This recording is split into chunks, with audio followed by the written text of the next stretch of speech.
Hello, welcome to the Winning Balance podcast. Today we are met with Josh Romney. Thanks for jumping on, Josh. The first time I had heard Josh's name, my wife was helping him design a house, and all of the designers loved your family and spoke highly of you guys. There might have been some crushes on the designers on you too, so I had to hear what this guy was all about. But Josh, yeah, so 3 years ago, I felt like I was coming into some success in real estate. That's all relative, of course, but to me, I felt like I was off to the races, and all of that started to shift when I found out I was having my first kid 10 months ago, and now, well, I found Gigi was born 10 months ago, but that completely shifted how I wanted to run my business, how I was trying to plan what time I'm going to be home, all the seasons, right? And so that's what prompted this podcast. So I'm looking forward to hearing from you, who's had 8 kids. Yeah. One has felt like a journey in and of itself, but 8's a different story. Hey, yeah, it's wild. It's pretty wild. I'm sure. Well, let's start first, like your career, how you got into what you're doing now. And I would love to hear personally stories of your family sprinkled in there. Yeah, sure. So I had my first kid right as I was entering Harvard Business School. So I went to Harvard, had one kid. And by the time we were leaving, we had our second. So they were kind of 2 years apart. And so that was actually a great time because Harvard it's tough. You're not working full time. You have your evenings off. You can study at home with the kids, and it was a really great experience. I loved it, and just being able to spend time with the kids, and my wife, and explore the city. I grew up in Boston, so exploring the city was really kind of taking my wife around the city, showing her around, and showing her what life was like in the East Coast. She had actually said that the one thing she would not do was move to the East Coast. So that was a bit of a challenge. But so that was a really great experience. And then I had just come from New York City. So I've been working in New York, and this is right before we had kids. And actually, my daughter was born just before business school. So she was kind of just born at the tail end of New York City and starting at Harvard. And New York, when you work in New York, I was expected to leave the office around 7 or 8 p.m. and get there at 7 or 8 a.m. So it was a 12 to 14-hour day, depending on what was going on. And when I would travel, travel would be 3-4 days, and traveling to LA and other places. And it was a strain for my wife. It was difficult for my wife because she did not love New York City, and it was a challenge, especially as we had my daughter, that I really wanted to be with her and not be able to get home at night till 8 o'clock. And I thought, this is just not for me. And so after business school, I had to really contemplate and say, hey, am I going to go work for a big firm in New York, which is kind of the path I had been on, go work for a big firm in New York and be putting all these hours? Or do I come to Utah and try and do something a little more entrepreneurial, get into real estate is what I thought I'd do, and be able to really set my own schedule, my own time frame. And ultimately decided to come to Utah and be able to spend time with my kids in a way that I really think is unique. I think Utah is a pretty unique place. I think the expectation is not to be at work till 8 p.m. I think there is an expectation in this state that you should have life-work balance. And I think that makes it much, much easier to get ahead and to be successful when you're in an environment where people expect that. And so that for me has been really good. I've really focused on, from that time on, just really being home as early as possible. It doesn't always mean I'm home at 5:30 or 6, but it usually does. And there's days where, I'll work really late, and then the next day I'll be sure to be home when the kids get out of school. So I just try and find ways to be flexible. And, that's one of the beauties of real estate and working for yourself, is you can really find a way to do that. Of course. And I'd love to hear more about that transition of you decided the New York City lifestyle wasn't for you.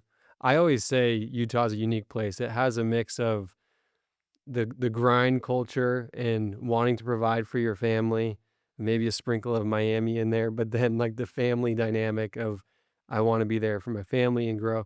But talk to me about that transition. You decided New York lifestyle wasn't for you. You came to Utah. What was like the next steps? So that was a very easy transition. Some transitions are hard. That's an easy one. There's so many things to love about Utah. I grew up in the East, and so I'm used to being living the city life and going downtown, exploring cities and shopping and all that, which doesn't appeal to me at all. I hate all that stuff. So when I came out west and realized all the fun things to do outdoors, the hiking and mountain biking, skiing, that was a really, really easy transition for me. And for one of the things I've been able to do with my kids is make sure that they love the outdoors. They from that time when they were really young, I remember taking them out skiing. I've taught all my kids how to ski. Some of them had a few ski lessons, but for the most part, it's just been me. And so they're all the older ones, at least like 16 plus, are all better than me at this point, which is kind of frustrating. But that transition was really easy. I think, coming to a place like this is, I think Utah's a magical place. I think there's so many elements about this state that make it one of the best places to live in the world. And I like that that's kind of been kind of this little hidden gem. Yeah. It is being discovered, unfortunately, especially during COVID. People figured out that Utah's got all these incredible amenities and all this. Our backyard is just mountains that are incredible to explore in. Our weather's, a little unpredictable, but kind of cool. Like it's fun. I love the four seasons. I love the winter. I love all the winter sports and activities. So that transition for me was really easy. I don't miss the East Coast at all. I don't miss New York or Boston. I like to go back and visit.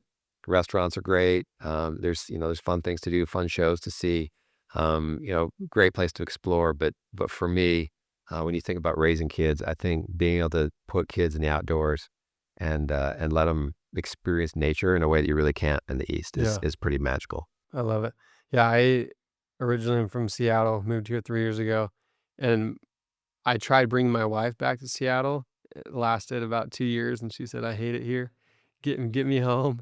Yeah. So, and I pushed back on Utah forever, and now I actually just went and saw a lot of my friends and family in Seattle last week, and I was telling them how obsessed I was with Utah. They're like, "That's a change of shift. You were complaining so much about moving there, but it's been absolutely amazing." Yeah, I have a couple brothers who live in San Diego, and they harass me all winter about how great the weather is and how wonderful it is. But when their kids get older and have been, figuring out where to live, they've all ended up in Utah, which is really funny. And they're like, "Well, our kids are moving there." I'm like, "Yeah, because they come out to school and realize how awesome it is." And San Diego's nice, the beach is nice, but how many times can you go to the beach and just kind of be like, "Yeah, this is getting kind of old." 100%. And the 70-degree weather is nice, but so is like 30 and snow and rain and sleet, and it's kind of fun. Like I like all that stuff. And then you get these big powder days and go up in the mountains, and the summers are a little too hot. That's my one complaint. The heat in the summer kind of kills me. But other than that, this place is amazing. I'm getting used to the weather shifts, but it's everything else. The business culture is great. The social scene's great. But talk to me more about like the business side, your transition into Utah, like Yeah. New York. You didn't want to go to a big firm, work till 8. Kids are probably already in bed, the young ones by then. Um, what was your plan for Utah in terms of entrepreneurial in that regard? So I came out, I met a guy back in Boston who was I was at Harvard, he was at MIT doing a real estate program, Christian Gardner. He and I had known each other actually for quite a while. We decided to come back and take over the family business, and we were going to kind of run his family business together. His dad was going to retire. Subsequently, his dad did not retire. And so it became a little awkward for me to be in the family business, not being a family member. And at one point, I just kind of broke out on my own and started doing my own things. The beauty of real estate is you can be really creative and innovative and look at trends and market trends. And I think all that's really important. And I think you can be really successful if you are seeing things that other people aren't seeing. And for me, real estate has been this industry where it really does help to be contrarian, to really kind of, when everyone's saying, "Hey, this is the best market ever, it's never going to change," to take a fundamental look at what market conditions really are and what things might look like a year or two from then, and prepare for that. And so I feel like I've been able to do that pretty well and not get caught up in the hype, except for once. Yeah, I think that lesson was really learned for me kind of in the 2008 when I was feeling pretty bullish on land and that kind of stuff, and really got burned pretty badly. And from that moment on, I've really tried to be really objective about what the market's doing and not get caught up in the hype. I think in terms of real estate, I think a lot of people have not seen a real downturn ever in their careers. And if those of us who lived through the '08 cycle know what a downturn looks and feels like, this doesn't feel like that. That's the one thing I'll say. This is not like a huge correction. The wheels are coming off, but this is a slowdown. And it's not as much, I think, that sales number of houses sold is slowing way down. It's just that our inventories are getting back to normal and our sales aren't picking up to match the inventory. So I think houses are sitting a lot longer. But if you look on the mortgage side, mortgage origination is staying pretty steady. We're seeing mortgage originations kind of increase and be pretty steady. But a lot of realtors I talked to are saying, man, I just have houses sitting for weeks and months and can't sell it. And I think it's just, the inventory has gone back to normal, maybe a little above normal, and the sales just aren't following that. So I think, it'll be interesting to see what happens. So much of it depends on what's going to happen on rates. And if you could tell me where the 10-year is going to be, or mortgage-backed security rates are going to be in 6 months, and I can tell you really well what's going to happen in the housing market. But it's just there's a lot of variables. There's a lot of things we're trying to figure out what's happening. The presidential administration is trying aggressively to pressure the Fed, which I think is unhealthy. I mean, I guess it's fine to pressure, but the level to which they're pressuring, I think, is unhealthy, and I think the market's actually responding negatively to that. Um, the worldwide market, and which the 10-year really is a worldwide market, likes the independence of the Fed a lot. And so when they see that the executive branch is putting kind of some undue pressure on that, it makes them nervous. Not just with this administration, but the next administration. This becomes the norm and the 10-year becomes a political tool, then it's going to become a much less steady tool and a much less steady investment. And so I think the fact that Trump is actually pushing so hard to lower rates is actually kind of keeping him up. So almost it's almost working against him. And I think if he gets more involved and really starts to put people in there who will just listen to him rather than the data, I think that will actually really harm the economy and will likely, even if the Fed lowers rates, could have the 10-year go up. So I think there's just a lot of uncertainty in the market. And I don't think we've ever been in an economic situation quite like this, where an executive branch is putting so much pressure and directing things from their side as much as we're seeing now. So that the fact, the tariffs, all these other things are creating huge pressures and on the market. It'll be interesting to see if the Supreme Court, what they do on the tariffs. The tariffs are a big deal. It's a huge tax on the American consumer, and it's going to drive inflation without question. And so, but it could go away pretty quickly too. I'd love to hear your thoughts on that too, because I feel like in the headlines, tariffs dominated the news for 2 weeks or so, however long it was, and then it peeled back. But a lot of people don't realize probably the effect that it's still playing. What's your thoughts on Yeah, that? it's having a huge impact. We're seeing, a lot of industries in the U.S. are getting hit pretty hard with their exports. And so people are looking elsewhere. What's interesting is, a lot of the tariffs were targeted at China, and to try and really hurt China. China's stock market just hit an all-time high. They found all sorts of new markets to export to. They're not exporting as much to the U.S., but they've opened up all these other markets and they're exporting to them.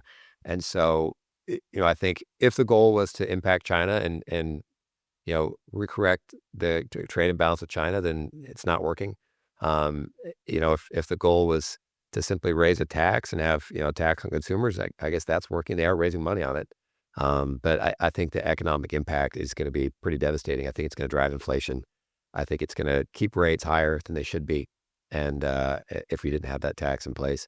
And ultimately, we'll see what the Supreme Court does. If they rule that the president has the power to impose tariffs unilaterally across countries at really at his whim on how he feels in that day. And I think that was perhaps the least helpful, was when it was changing. I think in the first 100 days, there were like 200 tariff policies. It was switching all over and going up and down in different countries. And that was harmful. At least now there's some stability, that the rates aren't changing. And so I think the market, that's why I think it's not in the news as much, is because it's stable. People are finding workarounds. They're finding ways to do it. They're lobbying people to get, carve outs for certain products and different things. And the market's finding a way to deal with it. But I don't think in the long run, it's not going to be healthy for for the total GDP or for job growth or any of those Yeah. things. And I mean, for a mom and pop investor that's maybe buying a deal a year or a deal every few years, like what's your insight? Is because we've always been told like waiting is never the answer. Yeah. But what's your thoughts for that demographic? It is really hard to know where to invest these days. It's really, really hard. I mean, I think if you look at fourplexes, um, and which has traditionally been kind of a, a little mom and pop, let's buy a fourplex. I don't think the numbers work very well on a fourplex. I think it's really challenging unless you want to live in one of the units and manage it in, yourself and fix them up and try and increase rents and all those things. But just the fundamentals of how much you're having to pay for a fourplex and the rents you're going to get, the numbers aren't working real well on that. It's hard for kind of a mom and pop to invest in, big land plays and that kind of stuff. I've always been an entitlement guy. I like land and getting it entitled, but it takes some expertise. It takes some know-how to do that. And that's not a safe investment to kind of do once a year and do something like that. That's, I think you really need to make sure you understand all the pitfalls that can come from owning land and trying to get things developed and entitled. So it's a challenge. I think in terms of real estate right now, it really is a challenge. I would not know where to tell someone to go invest right now. What about the ones that aren't active investors? I mean, and this might go back to your same answer you just gave me, but someone who, like, I would consider myself an active investor that's finding deals. I do a lot of like true seller finance, own free and clear, and that's the only way I've been able to make it make sense these days. But for someone that's maybe not an active real estate person that just has 100 grand they want to throw somewhere, do you feel like real estate in Utah is not the place right now? I think it's hard with that level of money to know where to go. I think real estate, you have some really good operators, you have some really bad operators, and I think it's hard from the outsider to really know what's what. I do think, if you really want to be in real estate, um, you don't necessarily want to put all your eggs in one basket. You don't want to take your nest egg and say, hey, I want to invest in this, because if something happens and it goes bad, you can really, really get burned. There are investment vehicles, REITs that you can invest in if you like industrial. It's like you can buy an industrial REIT, those types of things. We do have real estate type in returns, and it's a real estate investment, but diversified across a bunch of assets. I think those tend to be, unless you're going to be really active and really try and manage the portfolio really well. I think if you're going to be passive, I think those are better. But if you think you want to go flip a house and go put in this manual labor and all that, you can make money doing that. I mean, I think that's a real thing. But people need to understand there is risk in that. You don't always make money. Sometimes you lose money. Sometimes you open up a wall and realize the wiring's from 1970s. You got to replace all the wiring, and sometimes you realize the piping just wasn't done right, and it's like it gets real expensive real fast. And a lot of these things you can't even discover until you open up a wall. That literally just happened to me last year. I lost 15 grand on a deal. I thought I was gonna make 70 or 80 because I had to rewire. The metal roof was installed wrong. It gets sticky. That's what happens. So I think, but if you do 10 of those, 9 of them will work out well. And so you just have to kind of know that's the risk. And you get better at it as time goes on. You look at the wiring and different things, and you kind of learn some of the tricks. But it's there's some real pitfalls to doing that. But I think it's an incredible way to generate wealth. I think real estate is an incredible asset. I just feel like timing right now, there's a lot of uncertainty. I don't know what's going to happen to the office market. I don't know what's going to happen to the residential market necessarily. I don't, I think the residential market's solid, but I don't see, we had 20% growth in prices, and I don't think we'll see that maybe ever again. So I mean, I say that, but it'll cycle back, and 20 years from now, we'll see that again. But, I just think we're a long ways away from seeing that happen again. So I don't know where to invest unless you kind of have, your neighborhood, a house that's cheap, and you would go buy it. So you're just if your kids had 100 grand sitting, you're throwing the S&P 500, wait it out. Yeah. Something more to safe right now. Well, yeah, I know it's not waiting is never the answer, but this might be one of those times you wait. Or, I still love land, even if, I like buying land. I think if you can find a cool land deal that is not ready for development, but you're willing to wait for utilities or whatever to come down the street, that I think is always a great play as well. So that I think is probably the right way to go right now. But you have to recognize you're not going to get cash flow. And if you're going to borrow money to try and entitle it and do all that, that's always a huge mistake, because entitlement in Utah right now is really painful. It takes years, not months. It used to take months, and now we're in the taking years space. So we're looking a little bit more like California in entitlement than Utah. Yeah, Seattle's not great either. Seattle's not great either. Yeah. Well, I mean, what about institutionalized? Like, what opportunities are you seeing at a higher level when you almost, I guess, anything Yeah. in a broad spectrum? So, a couple things. In terms of real estate, I think industrial is still a really interesting play. AI is obviously going to play a role in every real estate investment we make. So, AI, I think, is going to really do a number on office, which has already been hit pretty hard. Office has been overbuilt. It really got hammered from COVID and people working from home. And there's still, the numbers are down, but there's still a lot of people working from home. And so it's really kind of hit the office market pretty hard. I think that is going to continue. I think AI will make that worse. But I do think, industrial works because you still need a place to build the products that people want. You need places to store them, logistics, all that stuff. And I think the consumer appetite is still pretty heavy. And I think that market will continue to grow as our state continues to grow. And if you look at other products, multifamily, I think it's been hit pretty hard. Rents have been pretty solid, but no one's really been building for 2 or 3 years at all. And so I think we're at a point where we're going to start to see rents pick up on the apartment side. And this could be a good time to start building some apartments, and getting into that space. And that could be a good play. And then, there's hospitality and medical and all that stuff that are always, kind of very cyclical, but could make sense. So the real estate, there's still, big institutional plays to be made, but there's not like these home runs, I don't think. I think it's kind of singles and doubles and just kind of plugging away and doing that. But in terms of overall investment, AI is going to just really continue to disrupt certain markets and have a real effect. And what that looks like and how it's going to play out is going to be, I think no one really knows. I think it's going to be really interesting to see where the trends take us and what happens. But I think every industry is going to be impacted pretty massively. I think we'll see a lot of job loss, and just a lot of movement in where people are working and how they're working and all that. So, but productivity, I think, will go up. So I think it may not hurt our GDP, even though we'll have job loss. It might be one of those periods where, we kind of have higher unemployment, but we're not going into a recession because, AI might save us from that. So there's just a lot to kind of unpack there. And I think timing on that is a little uncertain. Is it going to be in the next 18 months or the next, 5, 6, 10 years? So, AGI, I do think is a ways out, like before AI really explodes. I think we're, a decade or more from that. And, but that's when I think the wheels completely come off of everything we predict. So, but AI in large measure is not, I mean, it's making improvements. It's different. It's innovative. It's, but it's not completely revolutionizing the world. But it will to some degree. It's going to change everything. It's scary. I think about it every day. Am I in the wrong industry? Where do I go? Yeah. Yeah. It's Real wild. estate, real estate is one of those industries that I don't think will be impacted as much.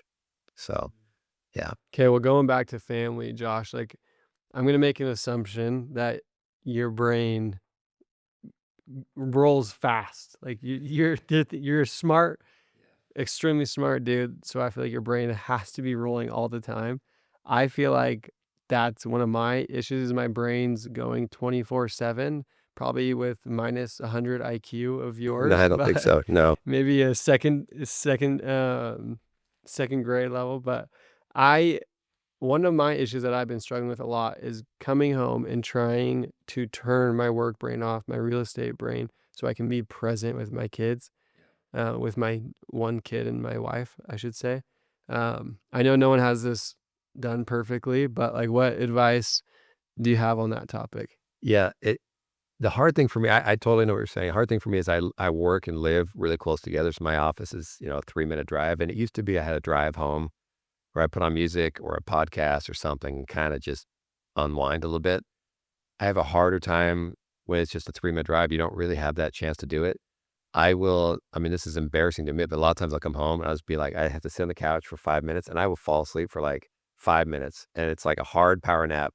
And the kids will be like jumping on me. And I honestly I don't know what's even going on. Then all of a sudden I'm awake and I'm like totally a different person. And it's like, oh, yeah, I'm good.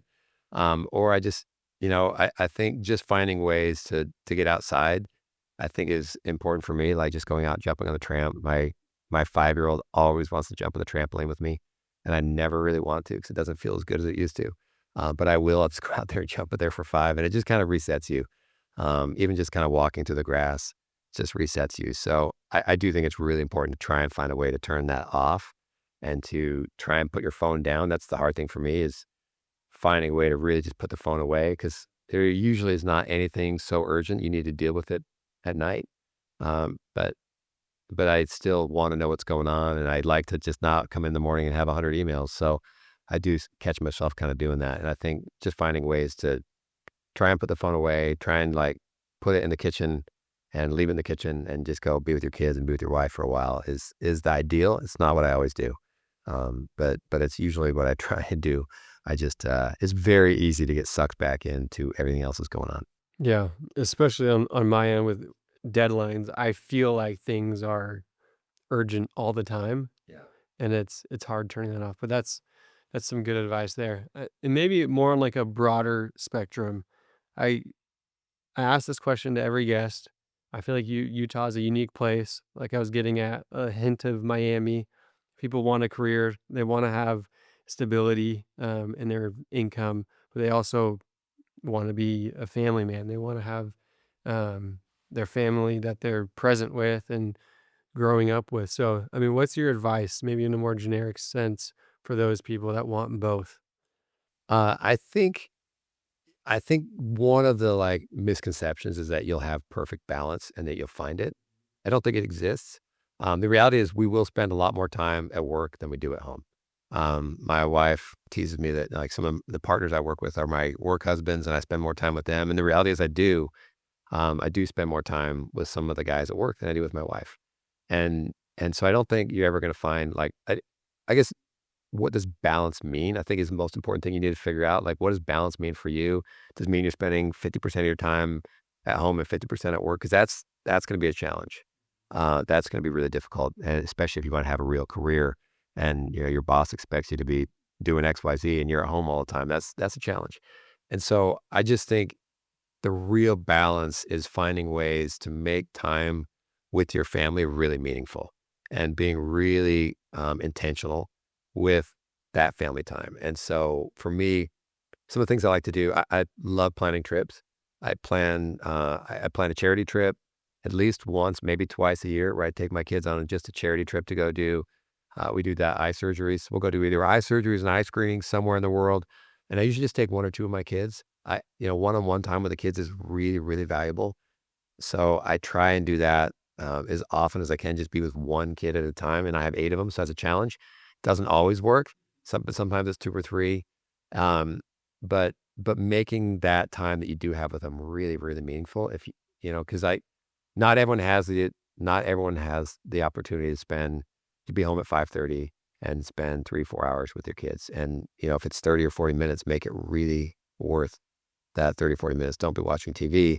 Um, if you have, sometimes that is actually pretty fun. Like the kids and I can connect over a TV program. But if that's the only time we had, that's probably not what I would do. And so I just think it's not necessarily how many hours, it's just like how engaged are you in the hours you're with them? How intentional are you being in those hours? And can you plan ahead to plan some stuff, to do stuff with them, take them camping? My kids remember every time I take them camping, and it is so painful because I don't sleep.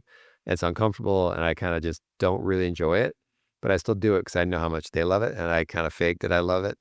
But I'm at an age where I don't really like sleeping on the on the floor, but my kids love it. And last time I took my 2 youngest, because none of the others, they were all had their friends and different things. I took my 2 youngest, and I had a double sleeping bag that was really kind of a 1.5. I ended up having both kids with me all night in that one sleeping bag, but for them, it was like the greatest night of their lives, and for me, it was no sleep.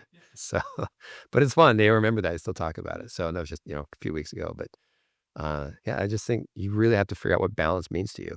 What does it mean? What do you want? And, make time for the important things. But even more than making time, just make it really intentional. Yeah, there's one thing that I've definitely learned from the podcast is like exactly what you said. It's almost the opposite of balance. It's extreme imbalance. But you have to measure that with family and with work. And going back to what you said, with if you work late one day, then you're making up the next day, and that day is going to be more imbalanced in favor of your family, right? So, and Josh, you're still young enough where you have a lot of runway left in your career. What does the next 10 years look like for you, of your goals and aspirations, and maybe what you see that looking like with your family as well? Yes. So for me, I have to be working in things that I'm really passionate about. And I love the mortgage space. I love real estate. I have other people running the day to day on that. So, which is really nice. It allows me a lot of freedom to go do what I want to do. So areas I've been really, really passionate about for the last few months and years is homelessness. So I'm chairman of Shelter the Homeless. So I work really tirelessly to try and advocate for solutions that will improve the lives of people who are suffering from homelessness and make their lives better, and also improve the environments where they're living. Because there's a real impact to the businesses and communities that are dealing with a lot of homelessness. So trying to be really intentional on that and find solutions there. And Utah's really wanting to make some big changes. I think some of the changes they want to make are great. Some of them are really bad. Will be really harmful, not only for the communities, but also for the homeless people. So I'm fighting tirelessly on that, and going to board meeting. I actually forced my way onto the Utah Homeless Service Board. I don't get to vote, but I get to talk, and I talk, and I fight and advocate for the service providers who are doing a phenomenal job for the vast majority of homeless people. And there is a small portion that is really suffering that they don't serve very well, to be honest. And but there's really no other place for them. And we haven't, as a society, figured out what to do with that small portion of the homeless population that are not wanting help and not wanting a hand up. And we need to do better with that community. And there's some really innovative ideas, some out of Miami-Dade County and other places around the world, where they are doing some really innovative things dealing with mental health issues and that. So I spent a lot of time there. And then I am really passionate about the Great Salt Lake. It is something that if we don't fix and fix really fast, will impact every Utahn negatively. And we will start to see, particularly the real estate world, we'll start to see a real impact economically, because the challenges that come with a lake that's diminishing are overwhelming and massive and real. And it's already happening to a large measure. And so I've put together a business coalition to really address that, to help work with our legislators and the governor, and really find really quick and effective solutions to bring the water level back up. When you say really quick, that's scaring me. Like, what is that? 5, 10 years, 20 years? If we don't start putting water in the lake right away, we're going to start having problems in the next few years. Really? Yeah, and we already are. I mean, we already have. I mean, half the lake bed is already exposed, and that lake bed is full of toxic dust. We don't monitor it right now, so we don't really know how toxic, but we know from other saline lakes that have dried up, how bad they are, and the impact it has on cancer rates and all those things. So the good news is, I mean, it is a huge problem. The good news is we have plenty of water. If we could, use our water resources a little more efficiently, and it's not massive, but just if we could be more efficient with it, we can absolutely fill the lake back up, and we will.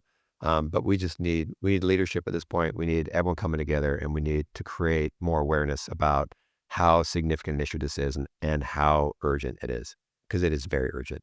And so, our sense is that we have until the Olympics are here to really have it back to a healthy level. And the governor's committed to that. The legislature seems to be committed to that, and the business community is absolutely committed to that. So there's a lot we can do.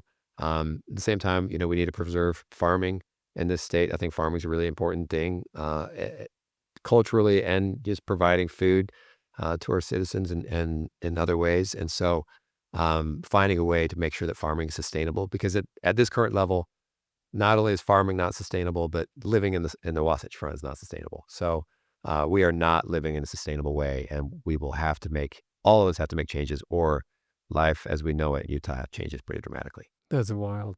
So yeah. Yeah, sometimes you just want to ignore those headlines, but That's what I think there's a lot of ignoring, and it's like, this is such a big problem, we don't want to face it. But we really don't have that luxury. Like, we have to deal with it. well, So good for you for doing something about so it. it's fun. So I love that, and it's interesting. The more I do on the charitable fronts, the better my businesses tend to go, which is really, I think, kind of a lesson in life that the more you do for others, the more it actually comes back to benefit you. The abundance mentality. I love it. Couple more questions for you, Josh, before we wrap this up. You have 8 children. What do you do? You talked about vacations. What do you do to make them feel special, to make them feel like you are building a relationship with them? Because that's a probably a full-time job in and of itself, or could be. So Each of my kids is so unique and has such a different personality and different needs that I think just getting to know them and understand them and respond to what they want and need is so important.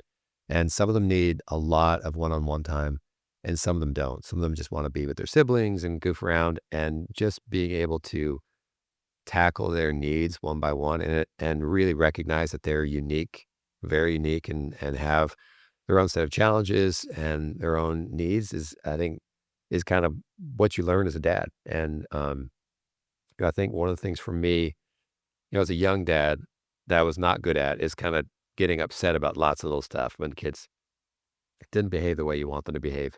As I've gone through a lot of kids and gotten older, you really do want kids to kind of test boundaries and test limits and discover themselves and discover how life works. I mean, you obviously need boundaries, you need limits, and you need, structure, but kids also need parents that just love them unconditionally. They need to feel that. They need to feel that, even if they screwed up, that, parents don't, they might be upset, but there's like pure unconditional love.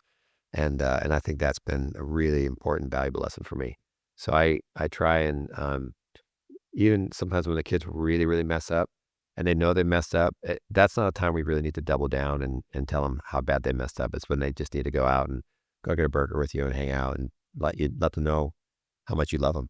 So that's been really valuable to me. that's great advice. Yeah. Yeah, I'm excited to learn those lessons as I go Yeah, you'll through the screw up your first. trials. Everyone screws up Yeah. their first kid. So if you're a first kid, you've been screwed up by your parents Yeah, because we don't know what we're doing and we overparent. exactly. But they tend to be really type A, driven, and unhappy. Yeah, exactly. But the other ones you kind of figured out. It's like life is just about connection and being with each other and finding purpose, finding purpose in life and finding what matters to you and not necessarily being the best at everything and not making the most money or, being the top employee. It's like, it's about connection and finding greater purpose than yourself. Yeah. I love it. Well, the last question I have for you, Josh. My world, a lot of my audience is in the real estate scene, agents, investors, whatever it might be. My preferred lender is Matt, like I said, and I could talk all day about how Matt's I could talk, Matt's incredible. I could talk all day about Matt. He's a unique, like really caring, charismatic, and incredibly smart guy. So he's fantastic. yeah. I don't think people realize how meaningful a good lender is on your business and a true part of your team. Like Matt and I are communicating every day, it feels like. And so like I have a good understanding of why Matt's valuable to my business, but I'd love for you to speak on Intercap in general as a company and what they do differently and why they're one of the top lenders in Utah. Yeah. I think for us, the most important thing was creating a culture where our operations staff and our loan officers got along really well and recognized that they work together as a team. And I think in a lot of mortgage companies, you'll see operations and loan officers almost like working against each other. Like loan officers are always trying to push stuff in, and the operation side has always been like, no, this is wrong, and it just kind of fighting. We've really tried to create a culture where if the loan officer feels like a deal is good, we're gonna do everything we can to make that fit and make it work and find ways to resolve issues. So instead of, our operations coming back and say, hey, this and this don't work, it's, hey, have you tried this? Have you thought about this? Yeah, what about this program? And just try and create a team and make them really work together because I think we've done a good job helping our operations staff recognize when our loan officers are making money. That's when they get their paychecks. So, and that's the most important part. And for them is, making sure they can continue to sustain life and afford to live. And so we also just we've been really careful on who we hire for loan officers. we really don't hire anyone new to the business. Lending is really complicated. It takes years to really understand what's going on, what all the programs are, and the pitfalls and mistakes you can make. And when you tell someone, "Oh yeah, I can get you approved at XYZ and at this rate, and we're going to go for it," not knowing that, there is some hair on this that's going to make it a challenge. And so we hire really experienced top loan officers. Our loan officers on average, I think, do almost twice the national average in terms of volume. And so we just have hired really, really smart people that understand the business and know how to do it. So that also makes our operations team really just gel. So I think but it all comes down to people. Like, we just have the right people, and we've hired the right people, and we have the right people in place. I love it. Yeah, Well, Josh, I know how busy you are, so I appreciate you jumping this is on. great. I appreciate it. It's been fun. Yeah, I appreciate it a ton, and hopefully we'll have more of these events and chats in the future. But It'd I be great. appreciate it. I love it. Thank you, Okay, I sir. appreciate it. Thanks. Hey everybody, thank you for watching the video. If you have any topics you would like covered, I would love to get your feedback and get some guests on to cover those topics. Please like and subscribe if you like the content here, and I'll have more coming your way.